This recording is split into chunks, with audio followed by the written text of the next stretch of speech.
My name is Dan Rubin. I am the Director of School Counseling. We're very happy to have you here tonight. We've got a little bit of a structured agenda and really a great opportunity for some question and answer. We are more than happy to respond to a lot of the wonderings that you might be feeling as still relatively new to Newton South parents.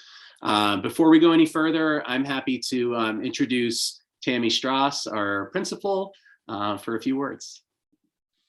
Hi everyone, Tammy Strauss, principal of Newton South. I just wanted to say thank you to Dan and to my admin team and the PTSO who's here tonight, and thank you to all of you. We have a good number of people participating. I'm hoping that you find this informational. And if any of you watched the introduction video that I did way back when, before I had officially started at South, I said that this class had an especially, place in my heart because we're starting our journeys at Newton South together, and I still feel like that. So welcome everybody. Thank you for being here, and we're here to answer any questions that you have after our presentation. Thank you.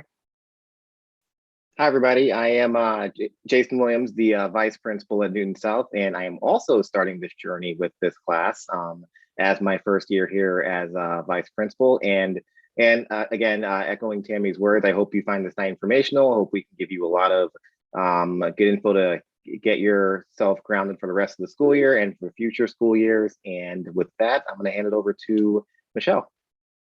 Hi, everybody. I'm Michelle Wetlaufer. I am also new. It's my first year at Newton South.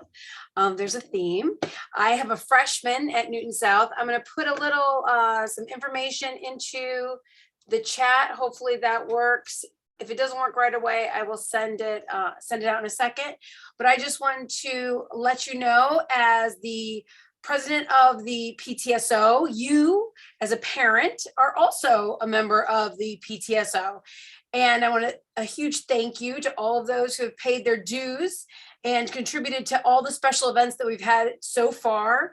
Tomorrow we'll have another teacher luncheon. There's still time to give. Again, I'll put all that information in the chat. We also have a dessert happening on February 14th. Be sure to sign up for that.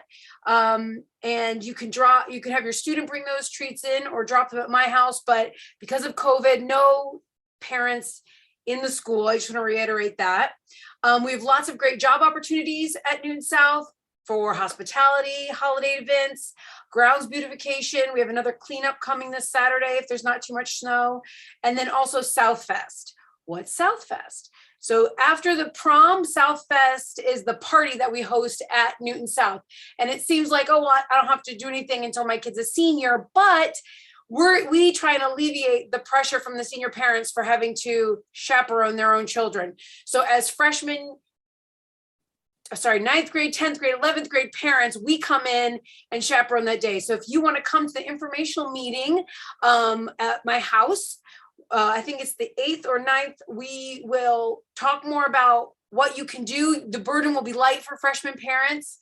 And the last thing is, if you signed up for a directory and you haven't gotten it, I'm going into the school tomorrow. I can drop it off in your child's house office for them to pick up, or you can email directory at Newton South PTSO.org, and they can pick one up that way. Again, I'm going to work on putting this in the chat, and then don't fret. They're just demoting me to regular parent.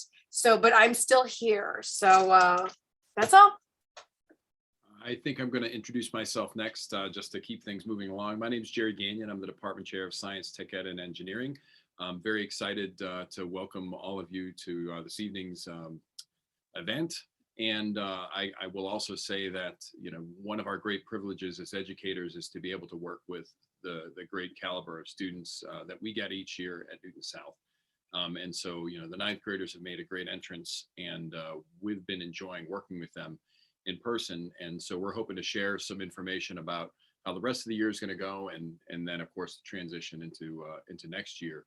But we're really excited to be able to do this for you, and we want to make sure that if you ever have any questions about what's covered tonight or in general, that you certainly reach out to the school. Thank you. And I'll leave it with Alex. Hi, thanks, Jerry. I'm Alex Kraus. I'm the department chair for mathematics and computer science. I want to reiterate everything my colleagues have said. I just want to welcome you all this evening. It's been great getting to know your students and as ninth graders. I have the privilege of not only getting to know them in my role as a department chair, but I also am teaching a ninth grade class, and I can attest that they're a wonderful group of kids. Again, if you have any questions about anything going forward or anything you hear this tonight, please don't hesitate to reach out to me. And I hope you do find this useful. Great, thank you, everyone. And I'm glad that Jerry and Alex were in there in between Jason and Tammy and Michelle and me, because I was going to say, not only is it not my first year at South, this is actually my 7th year in this role. I'm a South graduate, and if we sort of flash back, gosh, 30 years at this point to the 1992 school year, I was an anxious ninth grader, and just want to share that your kids and their adjustment to high school, it's an exciting time in their lives. It can be an anxiety-provoking time in their lives, and it just so happens that it's coinciding with this crazy 2-year plus period that we're all living through and sharing together. And your kids are experiencing a new setting, unfamiliar space that they're not experiencing under the most normal of circumstances. They're around new peers and new adults in their lives whose faces are obscured with masks, and they're adjusting to new expectations with some really choppy experiences over the last couple of years. And something that I think is just really important, Mr. Williams, can I tell you something that I think is really important? I forgot to ask you if you would mind sharing the screen and just putting up some of these points. Thank you so much. It's important for us to continue something that really COVID has forced upon us over these last couple of years, but just normalizing that change is perhaps the only constant in life, and that as your kids go through their high school experience, not only are we trying to teach them, math and science and history and literature and languages and the arts, but we're really, focused here on making sure that your kids are also learning flexibility and adaptability and, I hate to use education jargon, but the 21st century skills that are going to help them to adjust and adapt to a continually changing world. And we do some of that certainly through our individual interactions, but also through some of our group interventions, whether that's guidance seminars, wind block opportunities, counseling groups, things that we offer that I'll talk more about in just a bit, but that really kind of all fall under the umbrella of teaching healthy coping. And teaching kids to become not only intellectually curious and eager learners, but flexible problem solvers and people who are capable of handling the challenges that life throws at them. So that's kind of a broad view of what we hope for the adjustment to high school to look like. Mr. Williams, if we can go to the next slide. Thank you. Some of you may be sort of asking, how do we as parents support this process? How do we make sure that our kids are adapting and adjusting to this new setting and this new time in their life in healthy ways? And just want to make as a point of emphasis the idea that we really want to focus on thinking about, are your students getting connected? Are they identifying communities, whether that's a classroom community that they're a part of, a performing arts community, a club, a sport? Are there spaces and communities that they're beginning to identify as their own, that they feel a sense of belonging? Are there individuals with whom they're developing that connection? One conversation starter that I think is a really healthy way for parents to talk to their kids, and frankly, it's one of the questions that we ask during the screening that accompanies our SOS, Signs of Suicide, Suicide Education and Prevention program, is, are there trusted adults in the school building that you could turn to? So maybe one way as a parent or guardian to ask that question is, if there was something that you had on your mind or you needed to talk about that you weren't sure you were comfortable talking to us at home, is there an adult at school that you could talk to? And if the answer is no, that is the start of another conversation about, who could you imagine feeling that way with, or what might it take to build that level of trust? If your child is not yet feeling that level of connection to any communities or places, spaces, individuals, it's a really good time to reach out to your child's school counselor to build some connection if you have not already done so. Please let your child's counselor know if there are specific things that might be areas of concern, if there are things that have been difficult, transitions have been difficult in the past, if there are peer groups that maybe your child has formerly been connected to and is losing connection. We're seeing far more than in a typical year. Just students who are really craving that connection and sense of belonging. And if that's not emerging for your child, we really do want to know so that we can work and support in partnership with you, your kids feeling that better sense of belonging. As far as, I'm sorry to lose my stream here, but I am,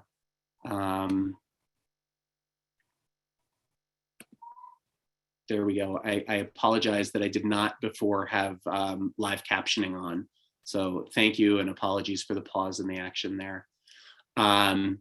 If as you reach out to your child's counselor, just so that you understand a little bit better the ways in which counselors serve as a resource, we are there to provide academic support, social emotional support, support in the development of sort of an educational pathway, college or career exploration, all of the above.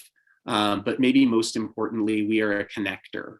We are sort of at the nerve center, the hub of the school and the house offices. We are interacting with all of the departments and teachers across the school building.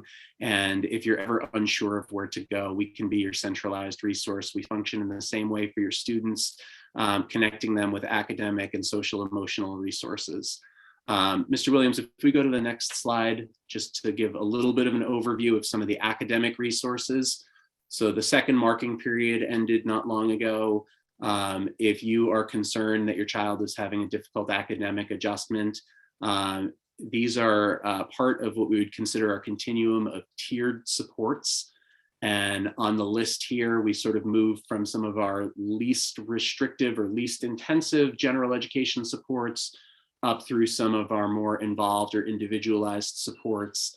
And all of this, of course, is independent of any kind of accommodations or modifications or specialized curriculum instruction for students who might have disabilities and be served through an IEP or a 504 plan. These are accommodations and resources that are available for all.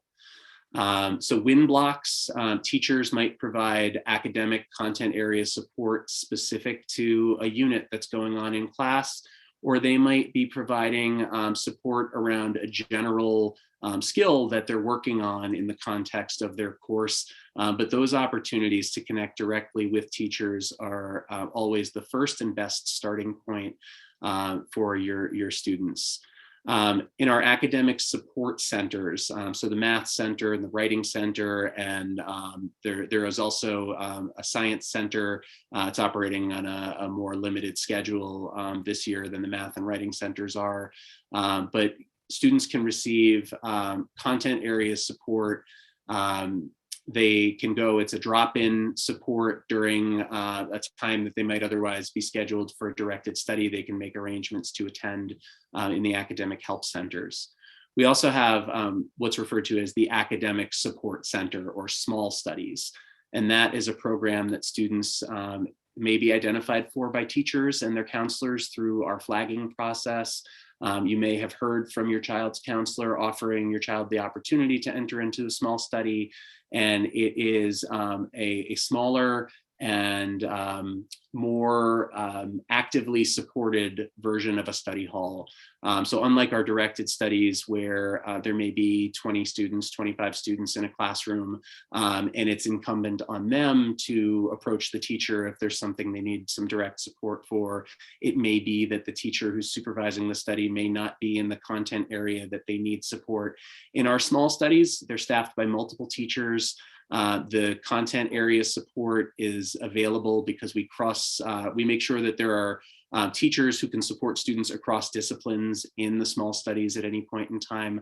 And the coordinator of our small studies program is actually in communication with students' teachers if there is specific work that they need to be working on. So it's a much more targeted intervention. And that is really for students who might be really having a difficult time, but with some additional targeted support, we can see them succeeding. So if you hear any outreach from your child's teacher or from their counselor offering small studies, just want to make you a little bit more aware of what that means. And then we do have a network of some peer tutoring supports. So if there's a specific content area that your child is struggling, that's another opportunity for them to get some intervention. Mr. Williams, can we jump to the next slide?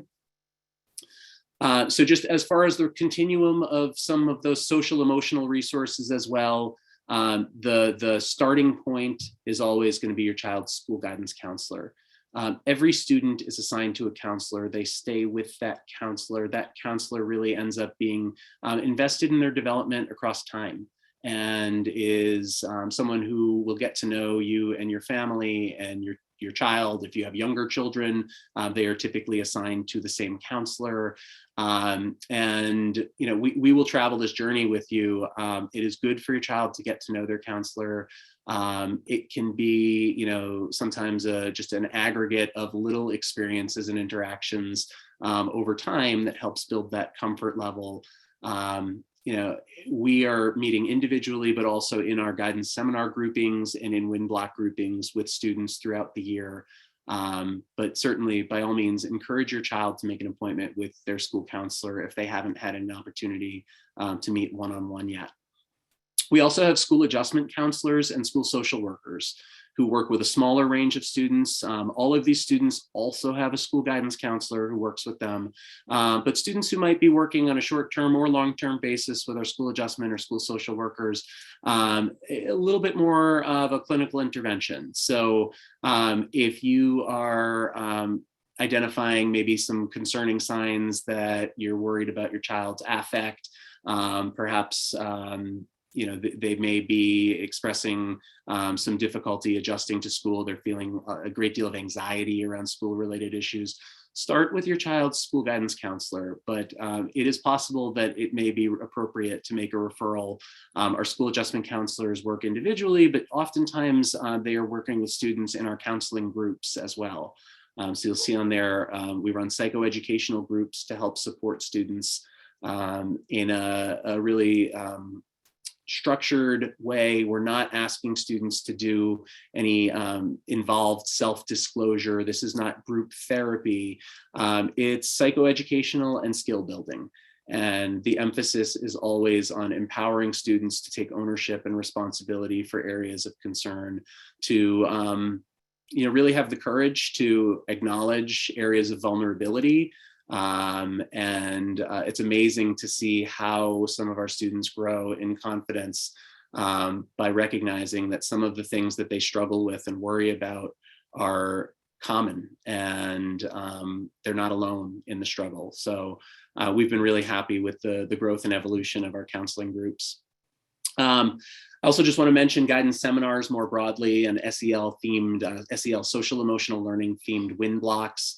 As opportunities for us to just normalize discussion about the many ways that students experience South, whether that's how they experience it with their many identities, whether that's race, gender identity, sexual orientation, if it's how they experience South in terms of some of the academic pressure that I'm sure as parents you hear a lot about. We just want to be there helping students to develop the skills to navigate, to have the vocabulary to articulate what they're feeling when they do need support.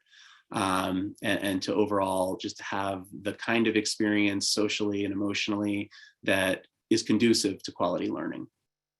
And then Mr. Williams, just kind of last slide, and this is where I'm gonna start to cede the talking time to my department chair colleagues. Just want to emphasize that in sophomore year, there are far more options in terms of courses, and that's both in terms of the curriculum level offerings, in terms of a broader and deeper range of electives that are available. And we will soon be having course selection, course registration conversations with your children. And in doing so, we'll be meeting individually with each ninth grader. This will come after February break, and usually it's the second or third week of March or so. But we'll be sitting down and helping them to consider their course opportunities based on the recommendations their teachers have made, their interests, and that all caps exclamation point balance. That we really want to make sure that students are making thoughtful choices, that they're recognizing that, well, it's important to strive and, to be ambitious and to work hard and, just not only develop that work ethic, but develop their minds and their critical thinking. That it's also important to temper the enthusiasm and to be pragmatic about what they have space for in their lives, and making sure that they're not filling so much space with the things that they feel like they should be doing, that they run out of space for the things that truly bring joy to their lives. So we will be having conversations with your students about balance, and we hope for them to really kind of plan joy into their lives as an expectation and something that they really need to commit some time and energy to. And the last point on there might be the best segue to our department chairs here to talk about, among the opportunities available to your children in their sophomore year, are our small learning communities. So I'm gonna turn it over. I don't know who wants to jump in first, but I'm gonna mute myself and maybe take a sip of water.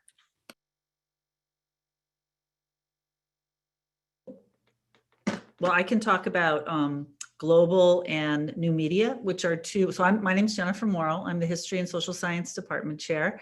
Nice to see all of you. It's exciting that your kids are going to be sophomores next year and that they're so far along in their first year of high school. We've really enjoyed getting to know them this year. So there will be some options next year in history and English that offer a linked history and English class. And the two options are something called the Global Justice Program or New Media Communities. And in both of those programs, the students are with the same kids in their English and history class. So it becomes a linked experience where they develop a kind of a small community because they're with the same kids. And the English and history teachers are working closely together to think of ways to link those two subjects. Global justice tries to think about issues of global justice within the history curriculum, within the literature. The students still do the same basic content. So the history course will teach the same major events, but they might have a different angle to it. And they also, it's a very project-oriented course. And then new media is a course in which kids both think about the impact of media on history and on how we experience literature, but they also package their understanding of the history and the literature in new forms of media, such as podcasts and documentaries. So they're writing traditional papers and they're getting to kind of show their knowledge about the history and English through those other forms of communication. So they're both really exciting opportunities, but I'd also say that the standard history and English classes are great opportunities too. So if your child is someone who would not have not enjoy being with the same students in their English and history class, they're going to have a great experience in our other classes as well. And the only other thing I'll say is that teachers will start to talk to students about what level might be appropriate. And the main difference in the levels is just where the kids are in their reading and writing skills. They have the same good analytical thinking, and we're pushing kids to do deep thinking and sophisticated writing at all levels. And that levels, kids don't get locked into a level. So if your student wants to eventually try for a more challenging level, but they're not quite there yet, that's fine, because they can switch when they're ready. So I just want to really encourage you to feel free to reach out to the teachers if you have any questions about where your student is or about that particular decision. And I'm all set. Thanks, Jen. I'm going to jump in and talk about the third smaller learning community program, which is called the Da Vinci program. The Da Vinci program has been on board for about 7 or 8 years now, and it is a combination. It's called a STEAM program, so it's science, tech, engineering, arts, and math. And in sophomore year, when students elect to join the Da Vinci program, they have kind of the same linked approach, except rather than with history and English, we have it with math and science. So it does afford students that opportunity to make a very large school feel a little bit smaller, because you're running, at least with a couple of your classes, with a smaller bunch of people. The teachers do coordinate the instruction, so it's a little bit more thematic in the chemistry and the math class. And we've heard great success stories also, because we expect that students will have some facility with art. They will have taken a foundational art class in 9th grade. And so they give students an opportunity to express their learning in slightly different ways. It's a little bit more project-based and than our traditional 10th grade courses. And again, that idea of the engineering aspect and the art aspect kind of ramps up as they progress through the Da Vinci program in grades 10, 11, and 12. It's a program we're really proud of, and we've had great results with kids really feeling profoundly connected to the material. And again, they have that opportunity to experience it in that smaller way. Alex, I think I'll bump it to you if you're interested in talking about the 10th grade options for math. Sure. I think one of the things that, because it is the first sort of item on the slide that was up there that I want to just briefly note, is that I know that all of your students have been in a mixed level classes. They've come into 9th grade, and we believe that that's really important in terms of giving all students an sort of an access to as challenging or as supported an environment as they want, and as appropriate. As we move into 10th grade next year, I do think it's important to note that the various mixed levels will disaggregate, so there will be an independent honors, accelerated, ACP, and college preparatory option. Because Mr. Gagnon was addressing Da Vinci, I think it's also just important to note that as students participate in the Da Vinci program, those math classes are going to operate fully as mixed level classes, but they will address all of the content area standards and all of the necessary requisite information that your students would need to progress successfully on to the next level, whether that's our 10th grade math course or our 11th grade courses. And so any options that would be available to students in a more traditional math class would also be available to your students if they were enrolled in one of our Da Vinci math classes as well. That's about it for me.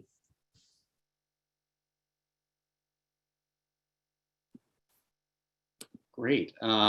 So, what strikes me, and I know there are questions that are coming in through the question and answer box, and I want to make sure that we have an opportunity to answer some of these live. I know some I'm seeing some typed answers, but I'm just going to read off some of the questions that I see coming through, and we can sort of take turns here with who is sort of most equipped to answer. But I am seeing one that just talked about the way that schedules are working with some of the quarter courses electives, whether that's wellness electives or cooking electives. For some students, they may have times during the year where they might have only 15 out of the 21 blocks scheduled instead of 18 or 21 class periods scheduled. And there are days of the week, especially when that free block might be consecutive with wind block, that there might be long periods of unstructured time. I heard, is this normal, and is this something that there's a response for, any kind of explanation for? Mr. Gagnon, yeah. Well, I'll speak to that and say that, you know, we find that all of our students are really pretty motivated. And so, you know, with COVID protocols, we are a little bit more structured than we have been typically as a school in terms of keeping track of where kids are, certainly, especially with the ninth graders. But kids really do find, or we find that kids generally make good use of their time when they're with us. You know, they're either taking care of some homework or some longer term assignments, et cetera. I think that speaks again to the seriousness that we see that kids approach their studies with. Dan, I wanted to jump in and address one other issue that we typically address on this evening, and that's the MCAS exam in science at the end of the year. Thank you. If now is a good time. Yeah. Great. So unfortunately, or fortunately, depending on how you look at it, at the end of the ninth grade year, all of our ninth graders who have been taking physics, which is the entire ninth grade class, will sit for a year-end exam in physics. It's the MCAS exam. And of course, MCAS is something that if you've been in Massachusetts for a while, you're very well familiar with. The MCAS exam in physics is one of the opportunities that kids will have to satisfy the graduation requirement, passing a science, tech ed, or engineering MCAS exam. And of course, we understand that in 10th grade, it's going to be English and in math. But in ninth grade, we like to make sure that our ninth graders have an early opportunity to get this out of the way. So throughout the year, the course that they're taking, the physics course, regardless of which flavor of physics they're taking, it's really well aligned to the state frameworks. And I will say that the state frameworks in physics that the Department of Elementary and Secondary has built for us is really a good course. It's a really great intro level survey of all of physics. And it's something that we've been teaching to for a long while. And so the frameworks are what would be teaching regardless of whether there was an MCAS exam or not. Each of the ninth grade classes are very well aligned to that. We have been very intentional in our preparation for this, making sure that the assessment questions that kids will be seeing in June are some of the things that we've been doing in class. We infuse it right in. As a matter of fact, over the last couple of weeks, many of the students are having kind of a mid-course check-in, not a high stakes kind of an exam, but just kind of we're kind of done with mechanics. We finished energy and conservation, and we're giving students kind of an opportunity to show their understanding and for us to kind of gauge how well they are understanding that. I will say that kids are doing generally pretty well. It's anecdotal. And as we get closer and closer to that June test, we will get more and more aligned with kind of the assessment type of questions that kids will be seeing when they sit down for the computer-based test in physics. I will say two other quick points. One is that at South, we've had between 98 and 99% of kids generally pass it the very first time they have it. It's not a one opportunity only. If kids don't pass it, there's lots of ways that we can kind of manage that within physics. And then, of course, they can also sit for the exam in subsequent years within science as well. So it's not a high stakes, like high risk kind of an event. We are supporting kids through that. You know, the physics teachers are definitely keeping a good eye on that so that students will be in great position to feel confident about that and to do their best work as they sit for it in June. And I can add a couple of additional details about it from a general school administration perspective. And so once this test happens in June, I believe the dates are June 7th and 8th. It's a Tuesday and Wednesday. So when we do that test, other students will be coming in later in the day. So for that beginning part of the day, only the ninth graders will be coming in to take the test. And then other students will come in later. So we'll run an adjusted schedule. We'll do a similar thing actually in March and May for the English and math MCAS, but that actually is for the 10th graders. So you'll see the other end of that schedule where students will come in later. And then in June, your students will be coming in. For the testing, we start right at the beginning of school when that happens. Again, it's a ways out from now, but just something to be aware of. And students will be using the school issued Chromebooks that we gave out at the beginning of the school year to do that testing. So as we get closer to the test date, we'll talk about making sure that, you know, the Chrome version is up to date, making sure that your computer is charged and ready to go for that day. But just some things to generally be aware of in terms of how that test works. But we're talking like April or May, we'll get back to you on more details about that, but just to put that on your radar. Great. Thank you, both Mr. Gagnon and Mr. Williams, for the MCAS information there. I am just looking through, I'm seeing another, so a question: how often are students exposed to guidance seminars and SEL themed WIN blocks? Are they optional, or do all students benefit from them? So I will say that our guidance seminar program has approximately one structured meeting per term. And they are usually developmentally focused on social emotional themes. The third term, the way that we are structured, actually, instead of the seminar grouping, that will be the individual meeting around course registration. But your students have had sort of a seminar the first day of school, actually going all the way back around just an introduction to the most sort of foundational resources, getting to know your counselor, getting to understand the role of your counselor. There was a seminar a little bit later on after the close of term one, talking about, you know, how do you understand your grades, your academic progress, you know, academic resources that you want to get connected with if you are not already you know, familiar with them and are looking to improve your performance in any area. As I said, we'll talk on course registration, and we'll also be doing a group on coping skills. The mental health themed WIN blocks, those are generally, you know, just available among the huge array of WIN block opportunities. From counselors, that can be as simple as a drop-in session, you know, hey, I just want to hear what's going on, and we're just going to talk about life in a group setting, to we had some of our counselors earlier this year, you know, things that the kids don't even realize it's a social emotional learning opportunity, to be honest with you. I'm thinking of a WIN block I really enjoyed walking in on, where students were sharing songs that they like to listen to when they're feeling a certain way, or to help them not feel a certain way.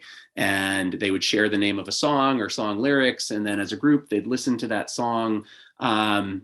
You know, little things that build towards self-regulation, emotional regulation, and developing just a stronger capacity to manage emotions. And they're just like, oh, I had a fun time listening to music. I didn't know that, you know, this artist, you know, had such thoughtful lyrics. Really cool to watch kids engaging with one another and learning in those ways.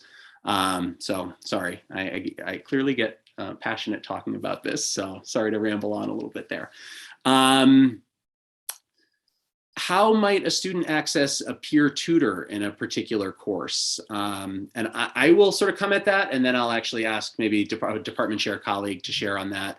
But oftentimes there are students who have really achieved at a high level and have demonstrated capacity for just being a great helper, helping to explain things to peers with clarity. And they're identified by their teachers or a department chair in a particular discipline. So if we're looking to see if there's a peer tutor available in a given subject, oftentimes you'll start with your child's school counselor. It could be their classroom teacher in that discipline, and we'll oftentimes consult with the department chair. And then if any of you just kind of want to chime in about, you know, some of the ways that you see peer tutors supporting students in the departments.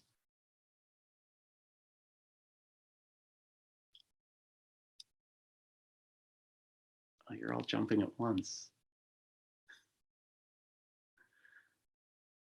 There were a few questions just about levels for next year.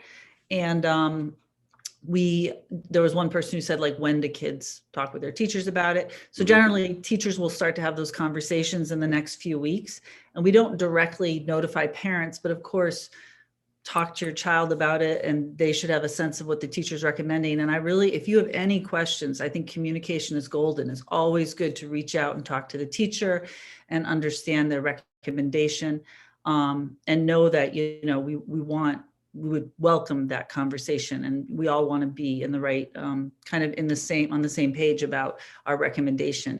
And in terms of levels for sophomore year, there still will be mixed level classes in history, and I believe, Jerry, jump in, and in science.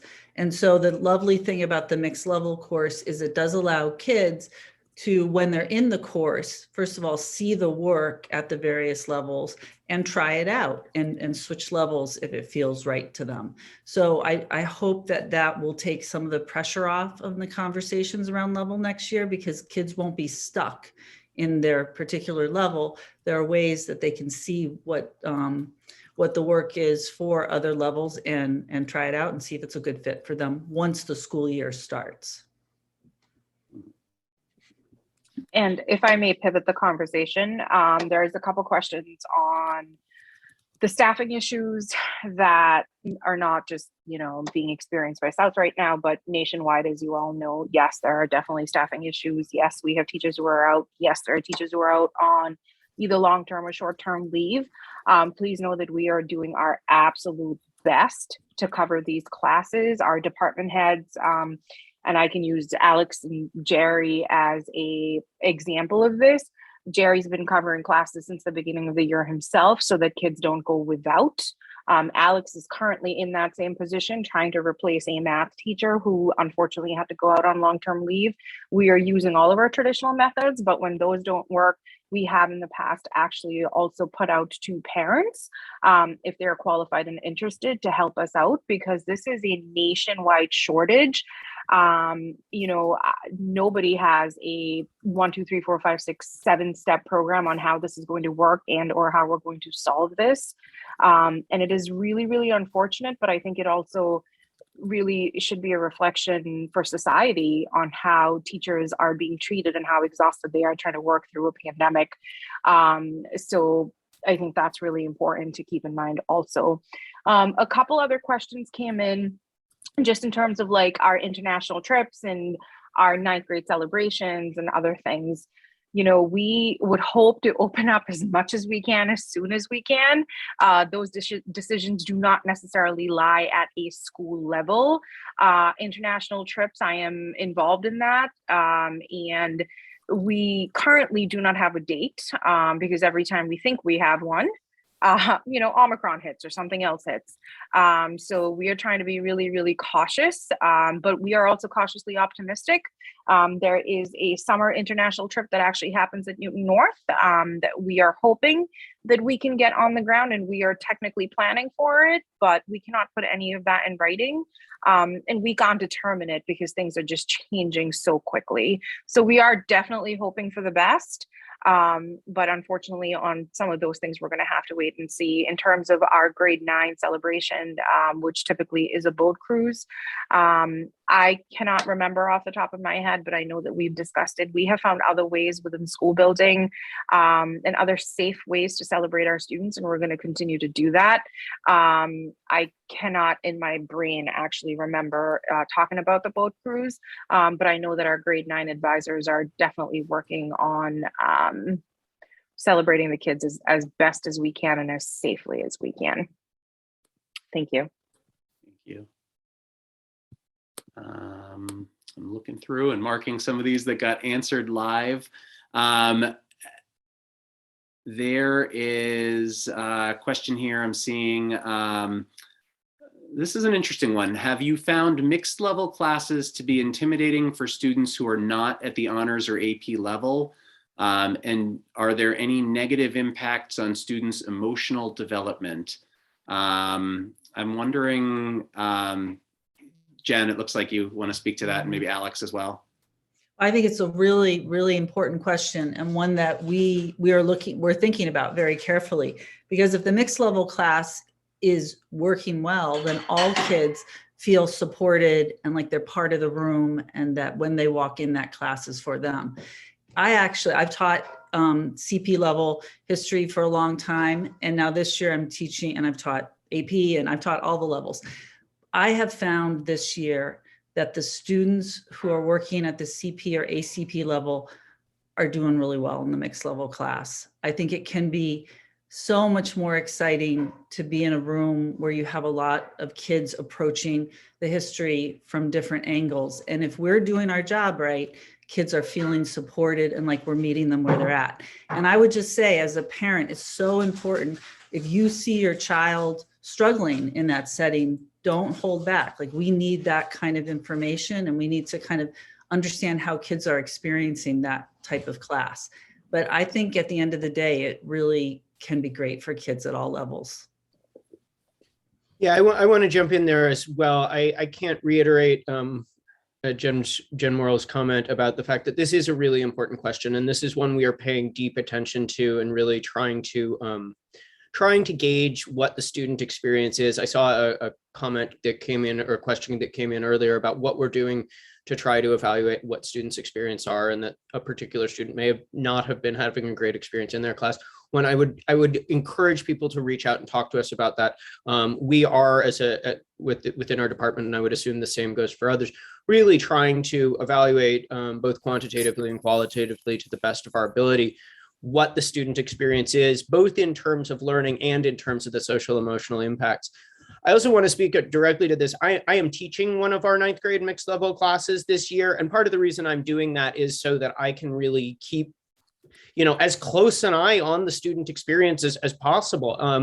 And just speaking firsthand from my experience with the students in the class I am teaching, I believe, and from the students that I've talked to, that they are having a very positive experience in there. They certainly seemed like they were having a lot of fun today. I'll tell you that much.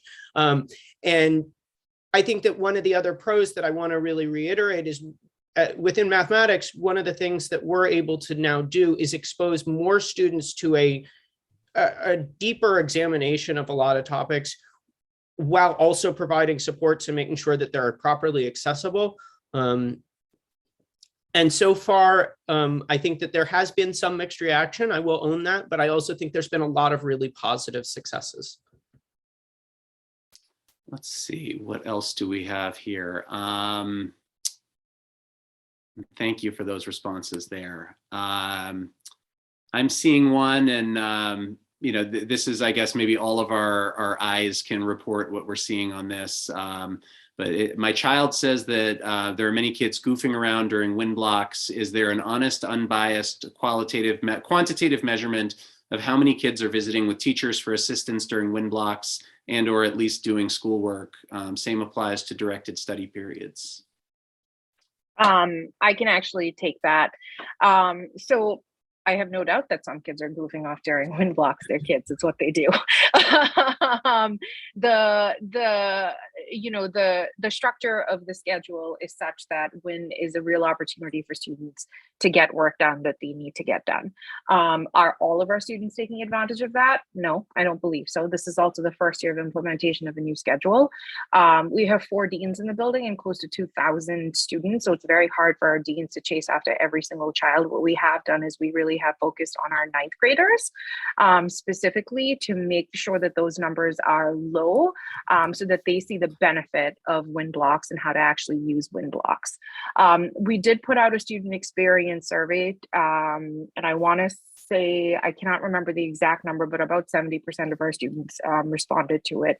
And of those 70% of our students, 58% of them said they have access to academic help, and most of that help was coming during wind blocks. So is it a perfect system? It is not a perfect system.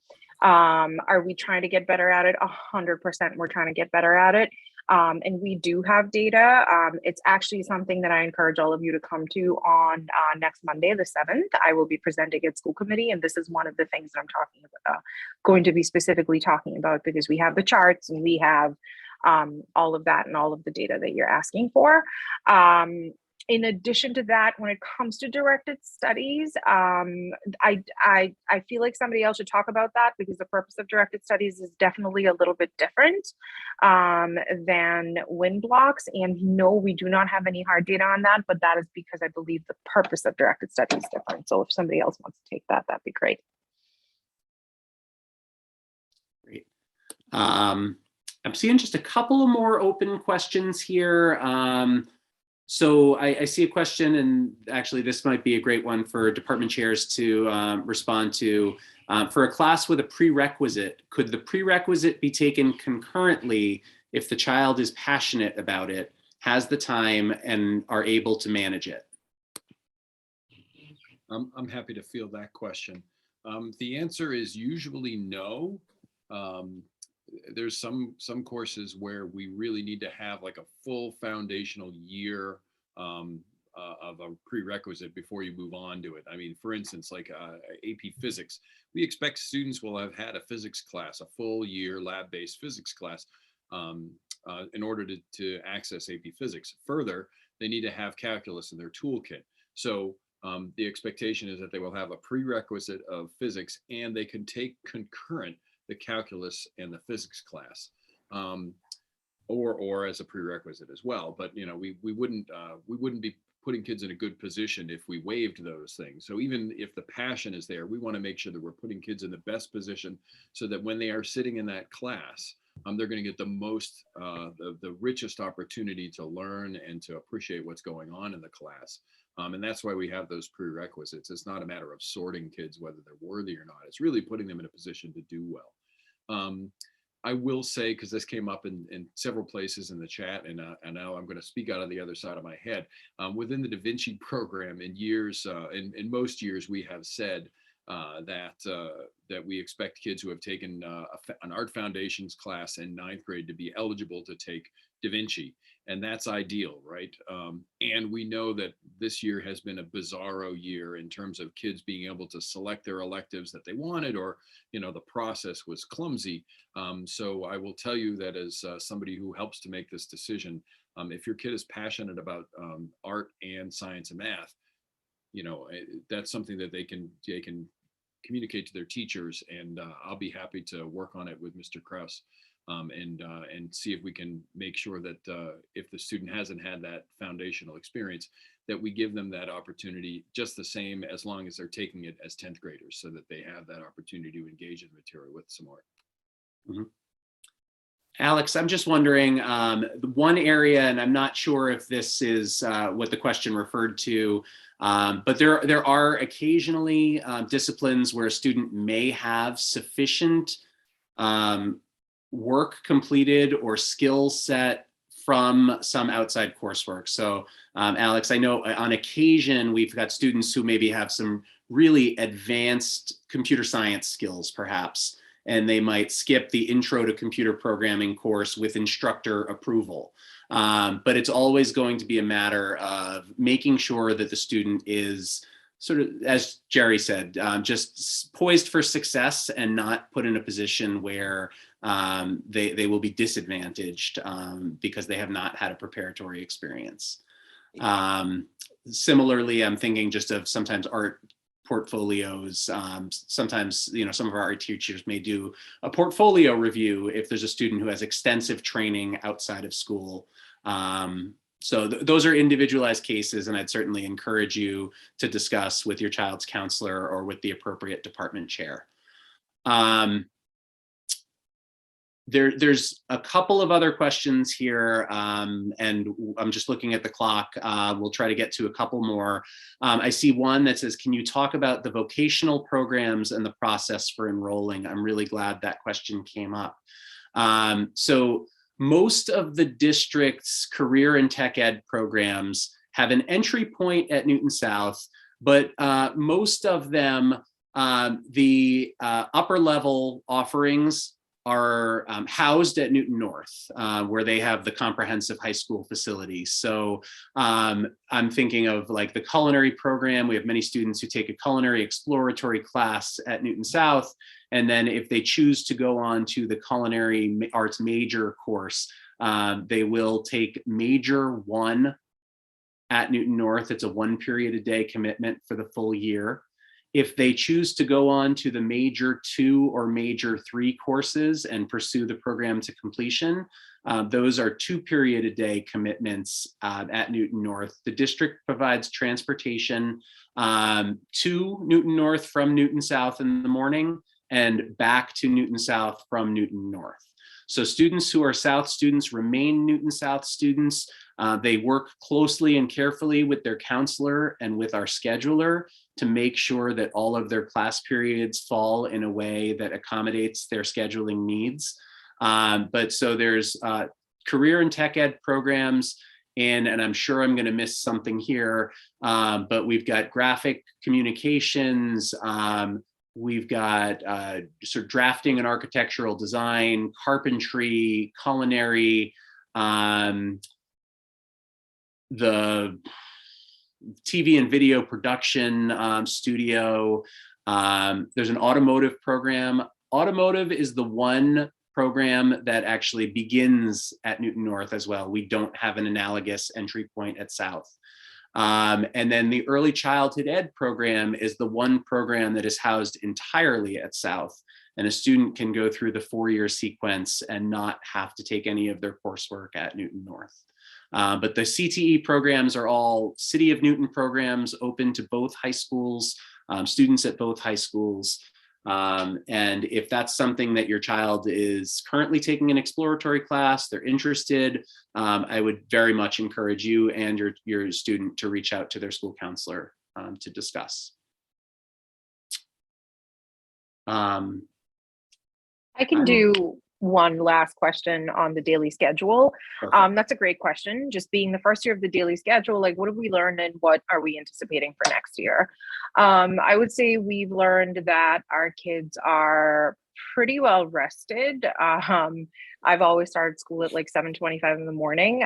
So at 7 a.m. I'm usually yelling good morning in a child's face, and I continue to do that to this day. They're more receptive when it happens at 8:55. That aside, joking aside, we realized that wind blocks are a very unique opportunity that we have, where we can put in systems and structures to support our students and ensure that they really build the skills that they need to ensure that they are functioning, productive, well-balanced individuals. That I think we have realized what a huge opportunity that is, and we are still learning how to fully capitalize on that. And Dan is doing an incredible job of starting that train. The other end of it, the next question did, say that my child is in the athletic, program and they are missing classes. And yes, that is one of our hardest hit kind of communities are our athletes, and we recognize that. And I know that our athletic director is working hard and did work hard and continues to work hard to minimize the disruption in athletics. But unfortunately, just like in any regular school year, there is a part of your school day that will affect athletics. And that is definitely our hardest hit portion. So yes, we are looking at all of that. In terms of changes, I do not know and or see and or anticipate any major changes, but within the schedule that we already have, if things move around, we haven't really gotten to that part yet. I think we have to let this year play out, see what happens, and then really look at it moving forward. Tammy, thank you. That was really, I can't believe how fast the hour went by, and I can't believe we got through just about all the questions there. So some of them you may have noticed were responded to in typing. We can, I believe, and I'm going to look into this, also download the Q&A transcript, and we will plan to send that out along with the link to the video recording from this evening's program. So thank you all so much for your participation. We really appreciate you joining us, and look forward to continuing this journey with you. Let us know, reach out at any point in time should you have any questions. Take care and have a good evening. Thank you, everybody. Good night. Have a good night, everybody. Thank Take you. care, stay well.